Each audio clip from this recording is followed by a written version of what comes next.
Comment vaincre la procrastination? Alors, dans la tête de la plupart des gens, procrastiner, c'est remettre au lendemain. Chose qui est le cas. Mais tu peux changer l'interprétation que tu as de la procrastination. Si c'est juste remettre au lendemain, il n'y a rien de dramatique dans l'histoire. Du coup, il y a de grandes chances que tu remettes au lendemain encore une fois. Personnellement, mon interprétation de ce que la procrastination est, c'est tout simplement que cela m'empêche de réaliser mes rêves. Parce que je sais au fond de moi qu'il y a certaines choses qui sont nécessaires que j'effectue dans mon quotidien et de les remettre au lendemain m'empêche d'expérimenter toutes ces idées. Cette vision que j'ai de mon avenir ne fait que s'éloigner à chaque fois que je procrastine, à chaque fois que je remets au lendemain. Donc quand tu changes ton interprétation, le ressenti n'est plus le même. Procrastiner, c'est remettre au lendemain, y a rien de dramatique. Procrastiner, c'est s'empêcher soi-même d'expérimenter ses rêves le plus rapidement possible. Là, on change le contexte. Du coup, tu as plus envie d'effectuer le nécessaire maintenant et non pas demain. Parce que tu sais que ton lendemain dépend de ce que tu fais aujourd'hui. Mais ça, on y arrive. Donc je vais te partager différentes astuces que tu peux utiliser dans ton quotidien pour vaincre la procrastination, pour effectuer davantage, être productif, mais surtout faire le nécessaire, suivant un ordre de priorité. Donc finis toutes ces excuses. Ah, j'ai pas le temps. Ah non, mais au final, je peux le faire demain. Aujourd'hui, c'est pas grave. D'ailleurs, ça me fait penser, c'est super important, il faut que j'appelle cette personne. Ah oui, attends, non, là, faut que je fasse le ménage chez moi. Tu sais, toutes ces excuses que tu trouves pour changer ton ordre de priorité, t'avais prévu d'effectuer certaines choses et là, d'un seul coup, il y a une idée. Ça, c'est plus important. Mais faire le ménage, c'est bien, de vivre dans un environnement agréable, avec de l'espace, sans pourtant que ce soit le bordel, que ce soit propre, que tu puisses respirer de l'air frais, c'est super important. Mais quand tu as certains projets de vie, que tu dois absolument effectuer aujourd'hui parce que tu t'es dit qu'il fallait que tu le fasses, ne pas le faire, cela va impacter la confiance que tu as en toi. Parce qu'avoir confiance en soi, c'est avoir confiance en ses propres capacités d'effectuer une tâche. Et si tu perds confiance en toi, tu ne pourras jamais réaliser la vie que tu souhaites. Parce que pour réaliser ce que tu souhaites dans la vie, il faut que tu aies confiance en toi pour effectuer certaines tâches. Parce que si tu n'agis pas, ton quotidien reste le même. Donc finis toutes ces excuses, dès à présent. Donc je vais partager différentes astuces que tu peux utiliser dès maintenant. Premièrement, il faut que tu t'organises. Que ton chez-toi, certes, soit organisé. Ça t'aide à créer de l'espace dans ta tête et à voir les choses plus claires. Mais avant tout, à organiser ton planning de tâches. Alors il y a plein d'études là-dessus, il y a plein de différentes manières de l'effectuer. Moi, je te dis comment moi je le fais. Tu peux tester d'autres méthodes. Personnellement, depuis que je fais ça, je suis hyper productif et j'arrête de procrastiner. On peut procrastiner sur certaines choses, du genre, j'avais prévu de faire le ménage aujourd'hui, mais non, je vais le faire demain. Parce que je dois faire cette chose-là qui, je sais, a un impact sur le cours de ma vie. Là, c'est intéressant. Parce que tu sais où sont les priorités. Donc la première chose que tu dois faire, c'est effectuer une liste où tu illustres toutes les tâches que tu dois faire dans un ordre de priorité. Donc des tâches générales.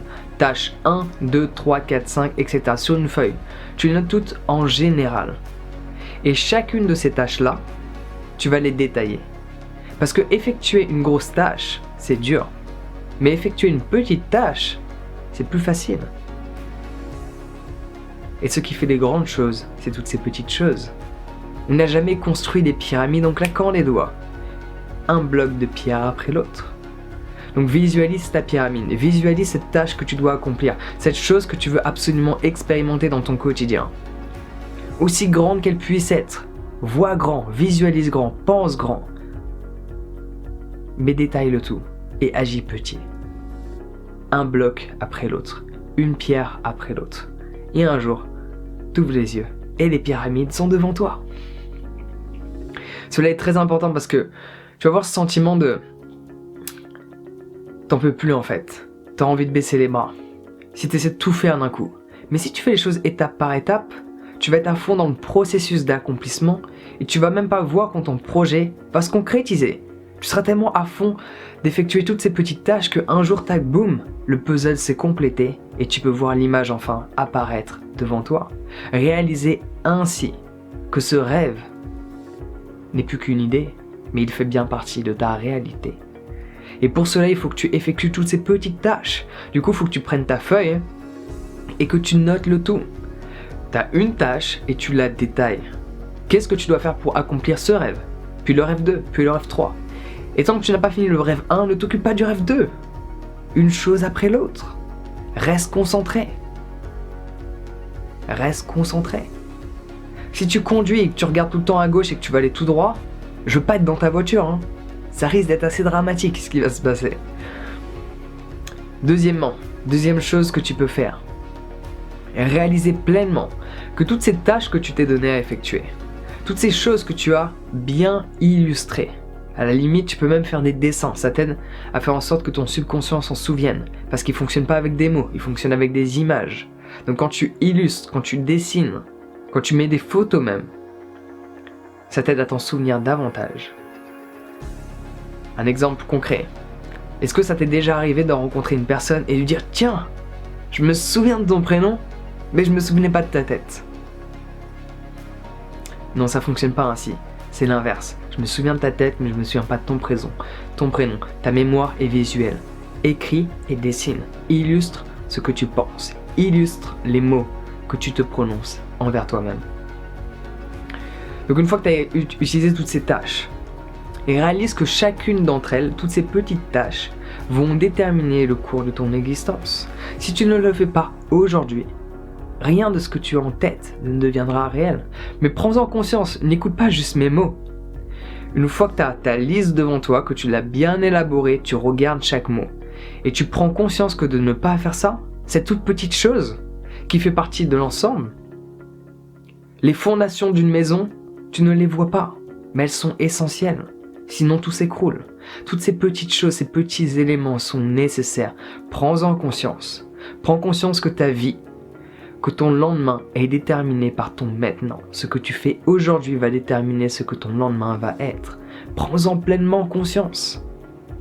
Et à ce moment-là, tu auras davantage de motivation pour effectuer le nécessaire.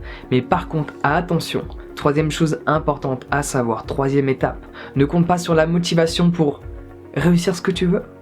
Ne compte pas sur la motivation parce que parfois tu vas être démotivé. T'auras tellement bossé. T'auras tellement charbonné. Mais au final, rien ne s'est manifesté. La motivation se dissipe petit à petit.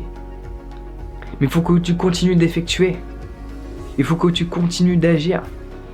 Il faut que tu continues d'effectuer les efforts. Parce que un jour, tu vas pouvoir expérimenter cette vision que tu as de ton avenir. Mais si tu baisses les bras, tu ne le sauras jamais si cela aurait pu être possible. Parfois, il faut juste un jour de plus. Parfois, il faut une heure de plus. Parfois, il faut juste un mois en plus. Toujours fournir un tout petit peu plus d'efforts que ce que tu penses être capable de le faire. Donc ne compte pas sur la motivation. Fais en sorte que cela devienne une habitude. Et ça, il n'y a pas d'astuce magique. C'est de le faire d'une manière répétée. J'imagine que ça t'est déjà arrivé d'entrer de soirée ou tout simplement être fatigué, épuisé par ta journée. Tu t'allonges dans ton lit, t'es en train de t'endormir et là tu dis merde, je me suis pas lavé les dents. Et si t'es comme moi, t'adores te laver les dents parce que j'aimerais bien que tu puisses sentir. On n'en est pas encore là, mais ça va arriver. Si t'es comme moi et t'adores avoir la bouche fraîche, les dents blanches. Du coup, tu te laves les dents après chaque repas, même le midi quand tu vas bosser. Chose qui était mon cas et qui est toujours mon cas, même si je travaille pour moi. Passons les détails. T'es dans ton lit allongé, t'en peux plus.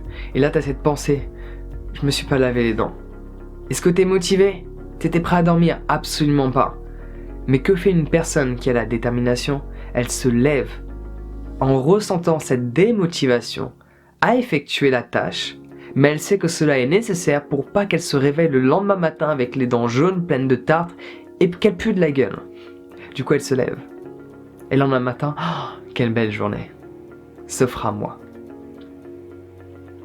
Quatrième tâche à effectuer, ou 4e étape pour être plus exact. Ta liste que tu as élaborée. Chaque soir, avant de te coucher, observe-la, lis, visualise, imprègne-toi de tout cela. Et dis-toi que demain, cette tâche-là, je vais la faire.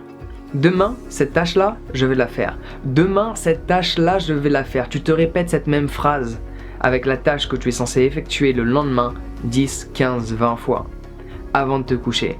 Comme ça, le lendemain matin, tu te réveilles, tu n'as même pas besoin de lire ta feuille, tu sais déjà ce qu'il faut que tu fasses. Donc ça va devenir une habitude. Tu vas être dans ce rythme d'effectuer encore et encore. 5e étape, très importante, la distraction. Mets tout objet qui peut te distraire de côté. Parce qu'à chaque fois que tu dis « Ah tiens, faut que j'appelle quelqu'un » alors que tu es en train de faire quelque chose, c'est parce que tu as ton téléphone à côté. « Ah tiens, faut que je fasse le ménage » parce que tu te mets dans une pièce qui n'est pas propre. Fais en sorte que chez toi, il y ait au moins une pièce qui soit complètement propre, clean, pour que tu puisses travailler. Peu importe en quoi tu procrastines, ça peut être le sport également. Fais en sorte de ne pas avoir de distraction. Tu te réveilles le matin, le soir tu t'es dit que tu allais courir, par exemple. Ne touche pas à ton téléphone. Laisse-le de côté. Tu te réveilles, tu mets tes baskets, tu vas courir. Tu rentres chez toi après le boulot, tu avais dit que tu allais faire telle et telle activité. Regarde pas ton téléphone, regarde pas les réseaux sociaux. Va directement faire cette activité-là.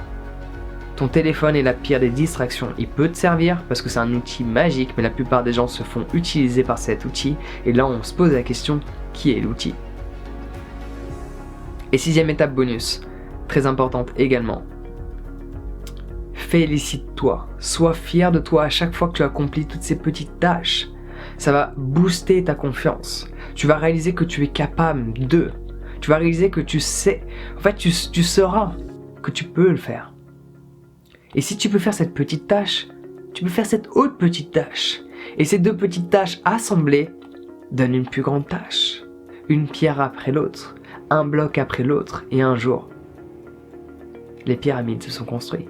Peu importe comment ils ont fait, il y a eu un bloc après l'autre. Ils n'ont pas lifté comme ça, je sais pas combien de blocs, dans les airs, et les ont assemblés. Et encore, on n'en sait rien, c'est peut-être faisable. On parlera de l'Égypte une autre fois. Une pierre après l'autre. Reste concentré sur ce que tu fais. Arrête d'être distrait. C'est la distraction qui te mène à la procrastination. Tu changes ton ordre de priorité. Dès que tu as une pensée qui émerge, regarde ta liste et réalise pleinement que toutes ces choses vont te permettre d'expérimenter le lendemain que tu aimerais vivre maintenant. Et si tu ne les fais pas maintenant, toutes ces idées, autant les barrer. Jette cette feuille et reste à ton quotidien tel qu'il est. Mais si tu as des projets, si tu as envie de changer ton quotidien, de vivre dans un environnement différent, prends conscience que toutes ces tâches que tu t'es données sont nécessaires pour y arriver. Donc j'espère sincèrement que le message est passé. Arrête de procrastiner. Reprends le contrôle de ta destinée. Et là, il n'y a rien d'autre à dire. C'est tout. Sur ce, passe une bonne journée. Prends soin de toi. Et on se voit bientôt.